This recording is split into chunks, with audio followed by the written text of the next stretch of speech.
सनम, आपके पास पार्टी का कोई ओहदा है? नहीं, मेरे पास नहीं होता। लेकिन आपका नाम जो है वो नेशनल असेंबली रिजर्व सीट में भी जाता है, पंजाब असेंबली की रिजर्व सीट में भी जाता है, इसके पीछे क्या वजह? हम लोगों के नाम गए थे इसलिए क्योंकि हमने सबसे ज्यादा जेलें काटी, तो उन बेसिस पे हमारा नाम गया है। मैंने अली अमीन साहब को अपने हाथ से लिस्ट बना के दी थी। अब आगे फैसले करने वालों में मैं नहीं थी। जेल में आप पर बड़ी करम नवाजी थी और आपके कुछ ताने बाने एस्टेब्लिशमेंट के साथ मिलते हैं। जेल में मेरे पे इतनी मेहरबानी थी कि मुझे उन्होंने 14.5 महीने जेल में रखा। मेरे अपने अबू को जाते हुए उन्होंने कहा कि चलो आप घर चलो, जितना जलील तुम्हें करना था कर लिया। नेल पॉलिश मिलती थी, मेहंदी लगाने की इजाजत थी आपको? खवातीन जेल में बहुत फैशन करती। अच्छा, मुझे ये बताएं कि सनम, आपके पास पार्टी का कोई ओहदा है? नहीं, मेरे पास नहीं होता। लेकिन आपका नाम जो है वो नेशनल असेंबली रिजर्व सीट में भी जाता है, पंजाब असेंबली की रिजर्व सीट में भी जाता है, इसके पीछे क्या वजह? नहीं, दोनों जगह तो नहीं गया, मेरे ख्याल से एनए के लिए गया है। क्या वजह? आप मुझे पता खुद को नहीं। समझती हैं कि आपकी इतनी काबिलियत या आपका पार्टी में इतनी कुछ कुर्बानियां या पार्टी में इतना वजूद है कि आपको नेशनल असेंबली रिजर्व सीट में जाना चाहिए? देखिए, ये खान साहब का जो हमें पता चला था, उन्होंने बोला था कि मेरे इतने मुश्किल वक्त में जब मेरे पार्टी के वो बहुत लोग जो पूरी पार्टी को एक मतलब आप कहेंगे पूरी पार्टी जिन्होंने कब्जा की हुई थी, वो जिस तरह छोड़ छोड़ के गए खान साहब को, प्रेस कॉन्फ्रेंस कर करके 2-2 दिन की जेलें नहीं काट सके। तो खान साहब ने लिस्ट बनाने से पहले बोला था कि जब आप लिस्ट बनाएं तो याद रखिएगा कि किसने कितनी कुर्बानी दी, किसने मेरे लिए मुश्किल वक्त गुजारा, किसने मेरे लिए जेल काटी। तो ये जो नाम है वो किसी उस पे नहीं गए थे। मेरी कोई दोस्तियां नहीं है पार्टी में, मैं किसी को जानती भी नहीं थी पार्टी में। कोई ऐसा नहीं था कि मेरा नाम किसी ने शौकिया भेज दिया। आलिया हो गई या मैं हो गई या खदीजा हो गई या आयशा अली भुट्टा हो गई या तैयबा हो गई, हम लोगों के नाम गए थे इसलिए क्योंकि हमने सबसे ज्यादा जेलें काटी। हमारा मेरी तो खैर मेरा तो हस्बैंड भी 7.5 महीने जेल रहे। तो ये वो लोग थे जिनका नाम इस बेस पे गया कि इन्होंने पार्टी के लिए कुर्बानियां दी, इन्होंने पार्टी के लिए मुश्किल टाइम में साथ दिया। तो उन बेसिस पे हमारा नाम गया है। और इसमें मुझे हमें कोई वो नहीं था कि एनए में गया या पीपी में गया, वो हमारे जो बेहतर लगा पार्टी को वो उन्होंने किया है। खान साहब चाहते थे एनए के लिए नाम जाए, वो चाहते थे कोई एक स्ट्रॉन्ग वॉइस हमारी हो नेशनल असेंबली में, जो बोल सकता हो, जो बात कर सकता हो। और अभी आप देखें हमारी नेशनल असेंबली में बहुत अच्छा बोलने वाली सारी स्ट्रॉन्ग वुमेन है, चंदाना हो या जंदाज हो। तो उन बेसिस पे उन्होंने मेरे ख्याल से एनए में दिया है नाम। ऐसा कोई नहीं है कि कोई खास वजह थी। रोहीना और सुमैया असद का नाम किसी सीट पे नहीं आया। उनका पार्टी में 15 साल से ज्यादा का अरसा है, 10 महीने से ज्यादा जेल काटी है उन्होंने, उनका नाम नहीं आया, आपका नाम आ गया। बिल्कुल ऐसे ही है, बिल्कुल गलत हुआ। उनका नाम नहीं था पंजाब असेंबली में, वो उनका नाम होना चाहिए था। मैंने अली अमीन साहब को अपने हाथ से लिस्ट बना के दी थी। वो जब खान साहब से मुलाकात के लिए जा रहे थे, उन्होंने मुझे पूछा कि आपको अगर कोई खान साहब से कुछ कहना चाहती है, कोई बात है तो आप मुझे बताएं, मैं उन तक मैसेज पहुंचा सकता हूं। तो मैंने उनसे कहा था कि सर, और बहुत खवातीन हैं जिनकी बहुत कुर्बानियां हैं और वो पार्टी में बहुत देर से हैं। सिर्फ रोहीना नहीं, सिर्फ सुमैया नहीं, फहमीदा भी पार्टी में बहुत देर से है। उन्होंने 10 महीने जेल काटी, उनका बेटा 10 महीने जेल में रहा। और वो एक अच्छी वर्कर है, काम करने वाली मेहनती खातून है। तो आप देखिए, इसके अलावा और पढ़ी लिखी खवातीन है, जैसे मारिया है, एडवोकेट मारिया बलोच। उन्होंने बहुत जेल में भी रही, उन्होंने बहुत एफर्ट किया 9th मई के लोगों के लिए। फाइजा है, वो भी एडवोकेट फाइजा, उनका भी आप देखें कि ये सब खवातीन वो हैं जिन्होंने बहुत एफर्ट किया, ये बहुत देर से पार्टी के साथ है। तो मैंने तो अपनी तरफ से जी सजेशन दी थी कि अगर आप बेहतर समझे, मुनासिब समझे, तो खान साहब से कहिएगा इन नामों को कंसिडर करें। पर ना तो मैंने पंजाब असेंबली की लिस्टें बनाई हैं, ना नेशनल असेंबली की बनाई है। मैं सिर्फ बता सकती थी जो मुझे मिला, मैंने उसके थ्रू मैसेज भेज दिया। अब आगे फैसले करने वालों में मैं नहीं थी।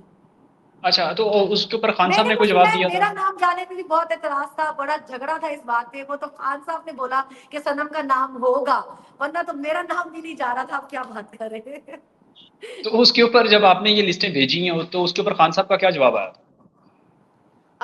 मैंने उनसे पूछा था कि आपने मेरा मतलब मेरा मैसेज कन्वे कर दिया था, तो उन्होंने बोला कि वहाँ पे वो इतनी सख्ती करते हैं कि वो कोई पेपर लेके नहीं जाने देते जेल में ना, इसीलिए कि कम्युनिकेट ना कर सके, यहाँ पे डिस्कशन ना हो सके। लेकिन वो कहते मैंने आपका मैसेज पहुंचाया था कि जो जेल में रहने वाली खवातीन है, जो इतने इतने अरसा जेल से रही और इतने इतने अरसे पार्टी में भी हैं, तो उनको और खान साहब ने भी यही कहा था कि इन लोगों को आपको फर्स्ट प्रायोरिटी पर रखें, कि जो जेलों में जिन्होंने काटी है, जेलें जिन्होंने देखी हैं, उन खवातीन को आप रखें पहले नंबर पे। बाकी मुझे नहीं पता क्या हुआ, नाम क्यों नहीं है, मैं अब कुछ नहीं कह सकती इसमें।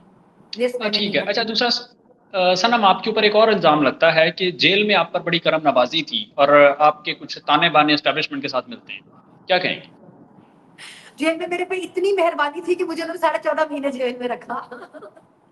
देखिए, ये बातें जो होती है ना जेल में, کیا کرم نوازی تھی. میں سن رہی تھی یہ خاتون کا انٹرویو, بتا رہی تھی ان کو وہاں پہ کوک پینے کو مل جاتی تھی, یہ اور ڈاکٹر یاسمین اور عالیہ اور طیبہ اور خدیجہ یہ لوگ پروٹوکول میں تھی. کیا پروٹوکول میں تھے؟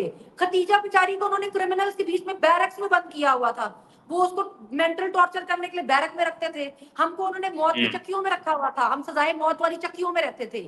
ماں عالیہ ایک دن باتھ روم پہ کھڑی تھی, اوپر سے سائڈ پہ اس کی باتھ روم کی چھت اوپر سے گر گئی, ایک پیس چھت پہ سے اتر کے نیچے گر گیا سیمنٹ کا, اور ہم اوپر شوق تھے دیکھ رہے تھے کہ شکر ہے کہ تمہارے اوپر نہیں گر گیا. مطلب ایسی چکیوں میں ہمیں رکھا ہوا تھا, ہم کو کیا ہی پروٹوکول ملتا تھا. مجھے اور وہاں عالیہ پر کو نیل جتنا پالش انہوں نے ملتی تھی؟ سوال کیا ہے, آپ سوچیں ہم 18 گھنٹے پریزن پینوں میں رہے ہیں 48 ڈگری میں. میرے امی ابو سامنے کھڑے ہوتے تھے اور وہاں پریزن لینڈ کے گیٹ پہ نہیں آنے دیتے تھے. ویڈیو بنی ہوئی ہے, میرے امی ابو کو جاتے ہوئے انہوں نے کہا کہ چلو آپ گھر چلو, جتنا ذلیل تمہیں کرنا تھا کر لیا, نہیں ملنے دینا تھا. میری امی میرے ابو کورٹ کے باہر کھڑے ہوتے تھے, ان کو کورٹ کے اندر نہیں آنے دیتے تھے.